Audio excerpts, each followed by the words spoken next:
আমরা সকলে মিলে দুটো পরিবারকে কি এক করতে পারি না? পিলু, এত কিছু নিজের চোখের সামনে দেখার পরও তোমার এই কথাগুলো মাথায় আসছে কি করে আমি সত্যিই বুঝে উঠতে পারছি না। আমি একটা কথা বলবো, আপনি যখন নতুন কোনো রাগ তোলেন তখন কি প্রথমবারই সব সুর গলাতে তুলতে পারেন? আস্তে আস্তে সুর তোলেন, এক্ষেত্রেও সেটাই করতে হবে।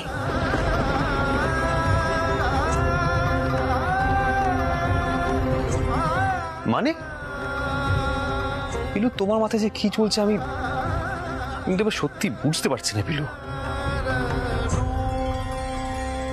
আমি বলছি, প্রথমে সব কাজই কঠিন লাগে, শক্ত লাগে, আস্তে আস্তে অভ্যেস করলে সহজ হয়। আপনি দূরে দূরে থাকবেন না, বড় দাদার মতো শাসন করুন, চেঁচামেচি করে নয়। ভাবুন না, এই বাড়ির সকলে আপনার নিজের লোক। ব্যাস ব্যাস, শুরু হয়ে গেল শান্তি প্রস্তাব রচনা। পিলু, এই বাড়িতে আমি ভালো নেই পিলু। একটু যে শান্তিতে কানটা নিয়ে বসবো সেটা তো হচ্ছে না,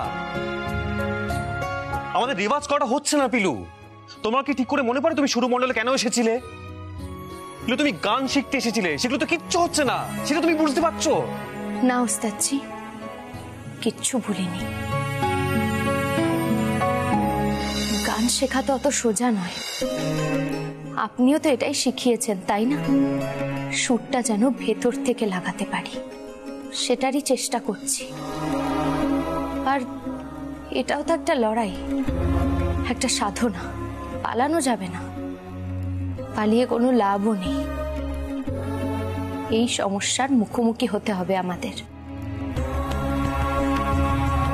ওস্তাদজি, আপনি দয়া করে আমার পাশে থাকুন, ছেড়ে যাবেন না।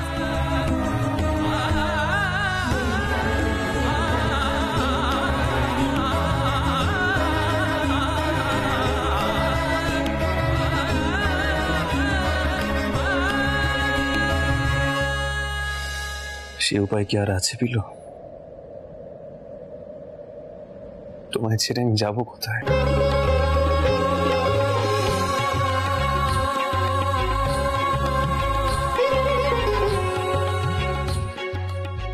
আমি তোমার নিয়ে যে কি করবো আমি মাঝে মাঝে না সত্যি বুঝতে পারি না।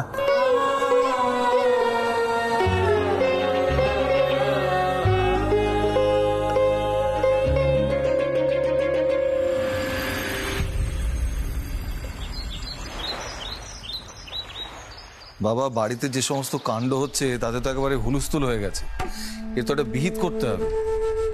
সবই আমার কানে গেছে, এর মধ্যে অবশ্য আমি ঘর থেকে বেরোইনি। মোল্লারের বউকে বাগে আনা খুব মুশকিল, এরকম বেয়াদবি করলে তো খুব মুশকিল, খুব। শুধু মোল্লারের বউ নয় দাদা, আহিরের বউও কিন্তু কিছু কম যায় না। লাঠি পেটা করতে গিয়েছিল কাল দেওরকে, তুমি ছিলে না তাই, থাকলে তো রাগের চোটে অসুস্থ হয়ে পড়তে। কি বলছিস কি বিজয়া? লাঠি পেটা? এত বড় আসপাতা হয় কি করে? ডাক ডাক ওকে। ডাকছি। সুকুমার, দাদাকে বেশি চেঁচামেচি করতে দিস না, শরীর খারাপ হবে। কই গো বড় বউ, এসো তোমার বৌমাকে নিয়ে, দাদা ডাকছে।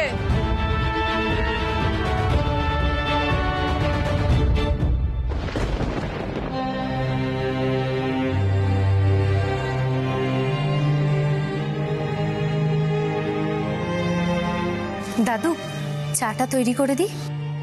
দাঁড়াও, আসার পরে তো আমার মনে হচ্ছিল যে তুমি নিজেকে এ বাড়ির মতো তৈরি করার চেষ্টা করছিলে। সবটাই তাহলে বাইরের? তা তুমি কোন সাহসে মোল্লারের সামনে লাঠি হাতে দাঁড়িয়েছিলে? উত্তর দাও। দাদু, আপনি তো আমাকে এই বাড়িতে ঢোকার সময় বলেছিলেন আমি এই বাড়ির বড় নাতবউ, আর বড় নাতবউদের দায়িত্ব অনেক বেশি, সংসারটাকে ধরে রাখতে হয়, বলেননি? আমি সেই কারণেই ঠাকুরপোর সামনে লাঠি হাতে দাঁড়িয়েছিলাম। কোনো বাড়ির নতুন বউকে এভাবে টানতে টানতে ফুলসজ্জার ঘরে নিয়ে যাওয়া হয়? ঠাকুরপো যেটা করছিলেন সেটা ঠিক করছিলেন না।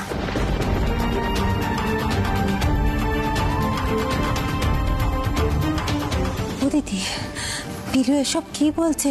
বাবাকে তুমি একটু থামতে বলো না ওকে। এত কথা জানো তুমি? এতদিন তো মনে হচ্ছিল তুমি একটু কম কথা বলো।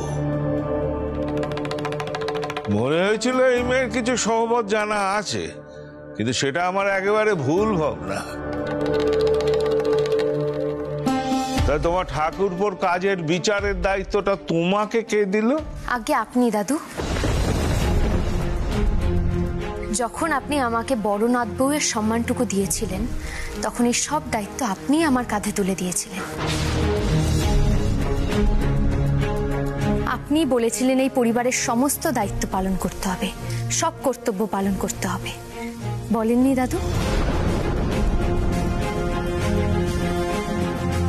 বউদের সম্মান দেওয়া তো শিখতে হয় দাদু। ঠাকুরপো কিভাবে গরু ছাগলের মতো তার স্ত্রীকে টানতে টানতে নিয়ে যাচ্ছিলেন, আপনি তো এই শিক্ষা দেননি। আপনি তো আমাদের সকলকে বলেছেন এই পরিবারের সম্মান রক্ষা করতে।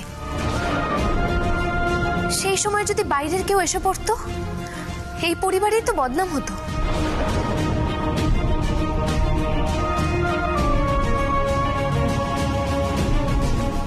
আর সত্যি বলতে আমার ছোট যাও তো নতুন এসেছেন এই পরিবারে, তার কি ধারণা হচ্ছে এই পরিবার সম্বন্ধে?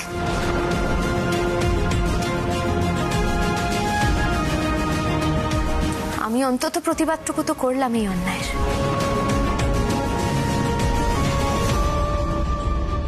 ওরে বৌমা, নিজের বউকেও নিজের মতো তৈরি করেছো নাকি?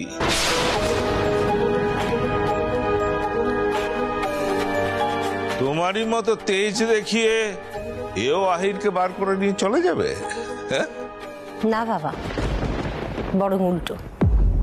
আহির তো এখানে আসতেই চাইনি, ওই বুঝিয়ে সুঝিয়ে নিয়ে এসেছে। আর ও চায় না বেরিয়ে যেতে, ও থাকতে চায়। কিন্তু তাই বলে পিলু মুখ বুঝে অন্যায়টাও সহ্য করবে না বাবা। কি করবো বলুন, পিলুর জেদটা আমার থেকেও বেশি।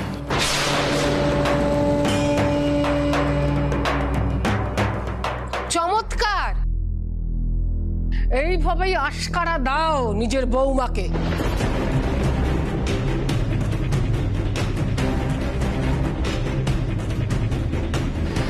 এসব কাণ্ড বাপু আমার সহ্য হবে না। যাই বাপু, আমি ঠাকুর ঘরেই যাই।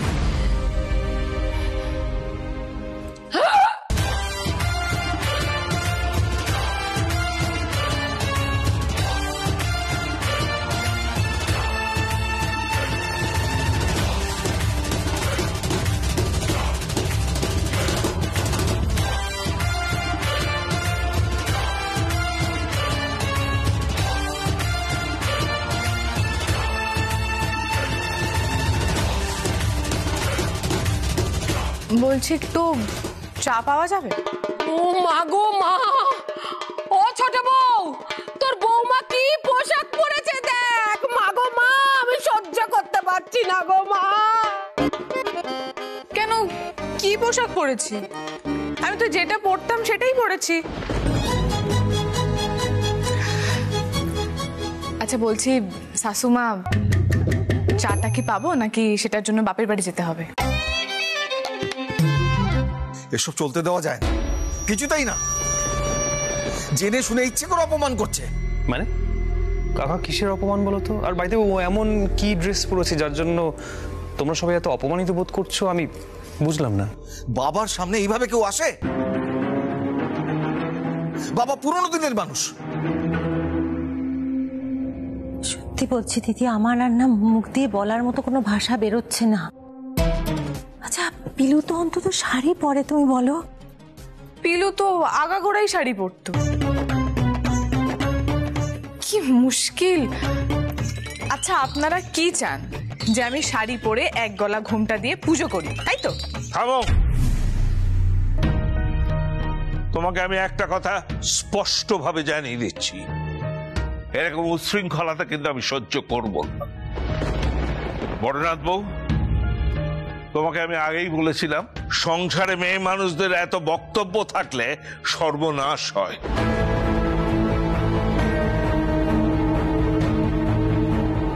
তোমার ন্যায় অন্যায় এখন থেকে তোমার কাছেই রাখবে। আর হ্যাঁ, তোমায় বলছি, এখন এই পোশাক পাল্টাও, শাড়ি পরবে, যেন বউ বউ লাগে।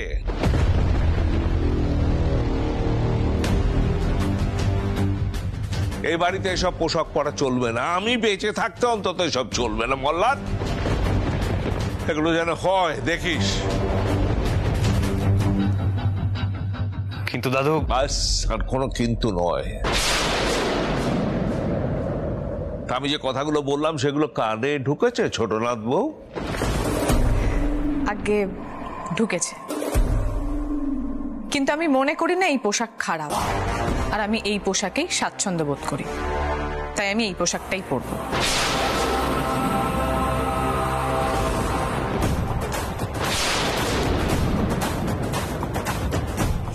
বলছি, চাটা কি পাবো না ও বাড়ি যাবো?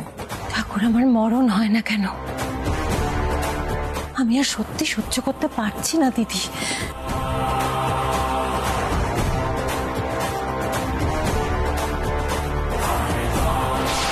একবারই বলবো রঞ্জা, দাদুর কথা মানবে? বললাম না, মানতে পারবো না।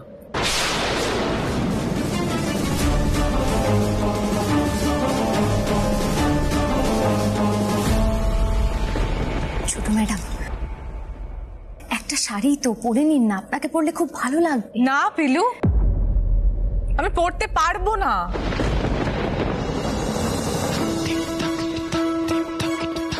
এদের এরকম ব্যাকডেটেড চিন্তাধারাগুলোকে আমি মানতে পারবো না। ছোট ম্যাডাম, দাদুর বয়স হয়েছে, উনি পুরোনো দিনের মানুষ। না, পারবো না, ব্যাস। ঠিক আছে, এবার আমি যেটা করব,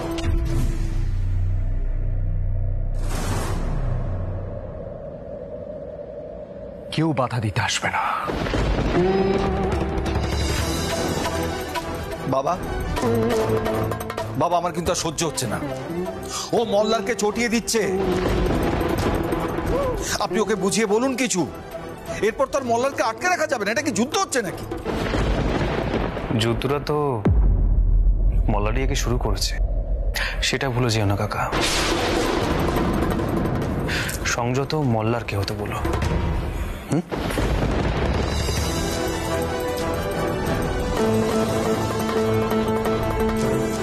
কি জানি কি করছেন মল্লার ঠাকুরপো, আমার কেমন যেন ভয় ভয় করছে। কোনো একটা সর্বনাশ হতে চলেছে মনে হচ্ছে।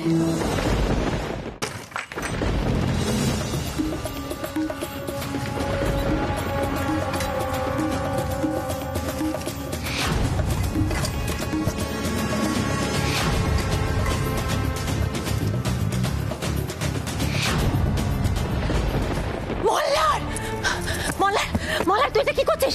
হ্যাঁ, এই কি তুই রঞ্জার জামা কাপড়ে কেন হাত দিচ্ছিস? বাবা, আমার কথা শোন বাবা, ও একটা হুলস্থুল কাণ্ড করে ছাড়বে। এরকম পাগলামি করিস, এগুলো রেখে দে বাবা।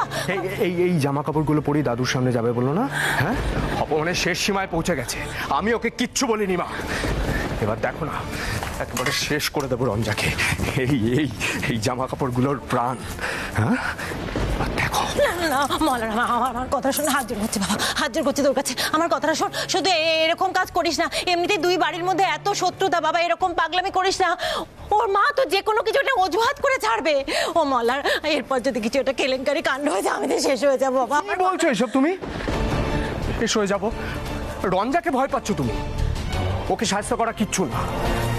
সাহায্য করা মুশকিল পিলুর মতো মেয়েকে। ওকে ভয় পাও। রঞ্জার মুখ আজই চুন হয়ে যাবে। ও শাড়ি পরতে বাধ্য হবে। মলার, মলার, এরকম করিস না বাবা। বাবা, কথাটা শোন, এত রাগ করিস না। ও মলার, মলার রে। ডেটটা খাচ্ছে আমাকে। হ্যাঁ মল্লার, আমার কথাটা শোন বাবা, একটুখানি মাথা ঠান্ডা কর, একটু শান্ত হ, কিছুটা ঝামেলা হয়ে গেলে তখন কি হবে? বাবা একটু শান্ত হ বাবা, লক্ষ্মী ছেলে, আমার কথাটা শোন। মল্লার, ওরে বাবা রে, ছেলেটার এখন মাথা গরম, আমি এখন কি করব? কে কোথায় আছে একটুখানি এসো না গো। ছেলেটা যদি শান্ত না হয়, কিছুটা কাণ্ড ঘটিয়ে বসে, ওর বাবাকে খবর দিতে হবে। বাবা কোথায় আছেন? নিশ্চয়ই বাবার সঙ্গে আছে। কাকিমা, আপনার কি হয়েছে? এরকম কেন লাগছে মুখটা? ওস্তাদজি বোঝাতে গেছেন তো দাদুকে। তোমার কাকা আছেন ওখানে? হ্যাঁ আছেন, কিন্তু চালিয়ে পুড়ে সব শেষ করে দেবো। আমার মুখের উপর কথা বলা এত উদ্যত আমি মানবো না।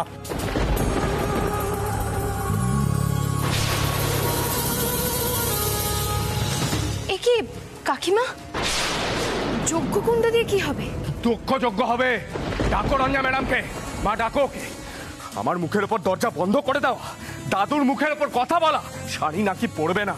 ডাকো ওকে, রঞ্জা! রঞ্জা!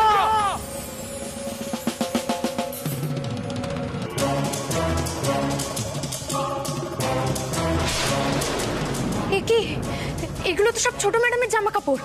আপনি কি করছেন কি? আমি আসলে তোমাকে এ ঘরে আসতে বলেছি কারণ আমি তোমার মুখের উপর দরজাটা বন্ধ করতে চাই। দেখো রঞ্জা!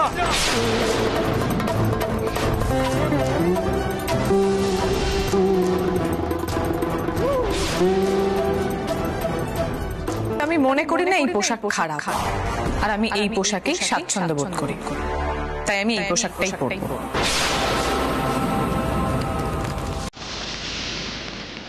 ওম স্বাহা।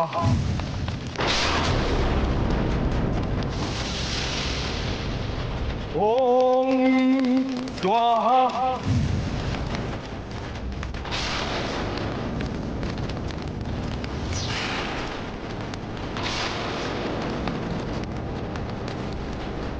ওম স্বাহা।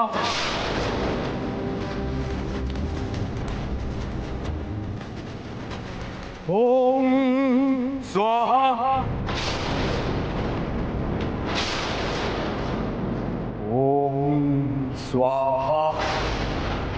ওম স্বাহা। ওম স্বাহা। ওম স্বাহা।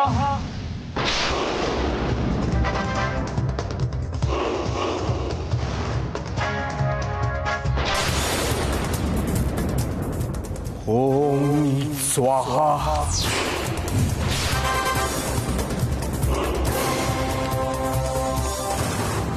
ওম স্বাহা।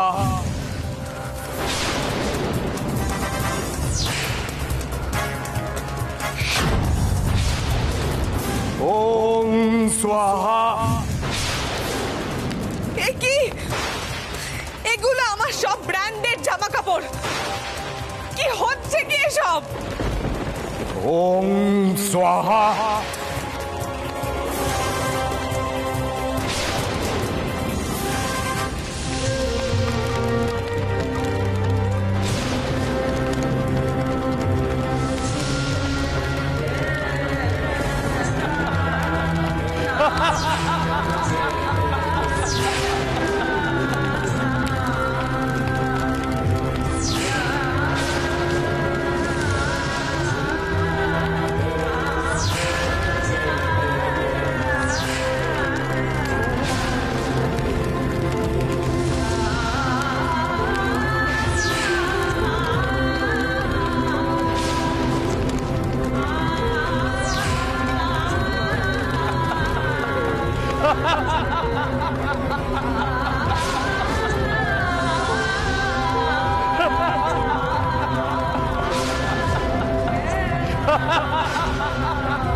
পিলু সরেছো, ছাড়ো এটা। আরে সরেছো, কি করছো কি তুমি? আরে আগুনে কেন হাতে আছো তুমি? হ্যাঁ কি হয়েছে? আরে এই বাড়িতে সবাইকে উন্মাদ হয়ে গেছে। কেউ কি স্বাভাবিক নয়?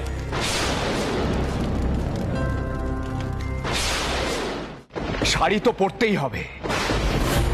তোমার সব ব্র্যান্ডেড জামা কাপড় আজকে আমি জ্বালিয়ে পুড়িয়ে শেষ করে দেব।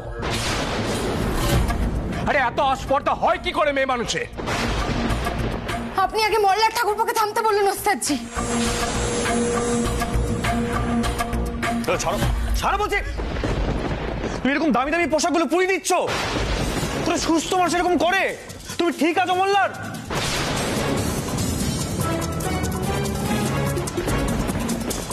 পিলু, পিলু ছাড়ো। ওঠো ওঠো ওঠো বলছি, ওঠো। এই অন্যায় চলতে পারে না ঠাকুরপো, চলতে পারে না। এর প্রতিকার হবে। দেখো ছেলেটাকে কিভাবে খেপিয়ে তুলেছো তুমি, ও আর নিজের মধ্যে নেই। মোল্লার বাবা শান্ত হও। না দাদু, অনেক শান্ত থেকেছি, অপমানের পর অপমান সহ্য করছি। আর না, ওর কতটা সাহস বেড়েছে জানো না? রঞ্জা, শাড়ি পরে এসো, যাও।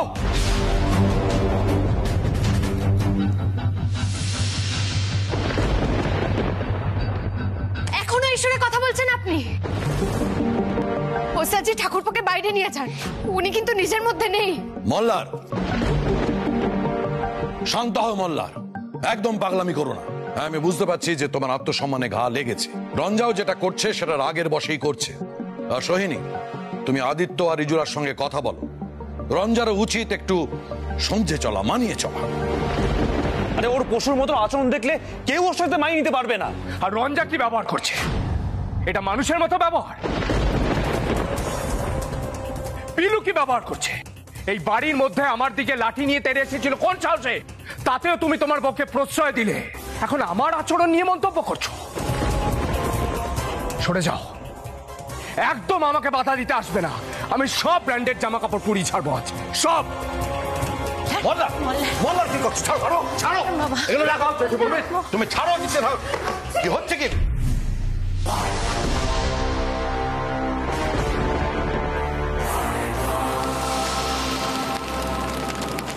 আগুনটা যেন না নেভে পিলু। আমিও মল্লার বসুমল্লিকের সব জামা কাপড় জ্বালিয়ে ফেলতে চাই।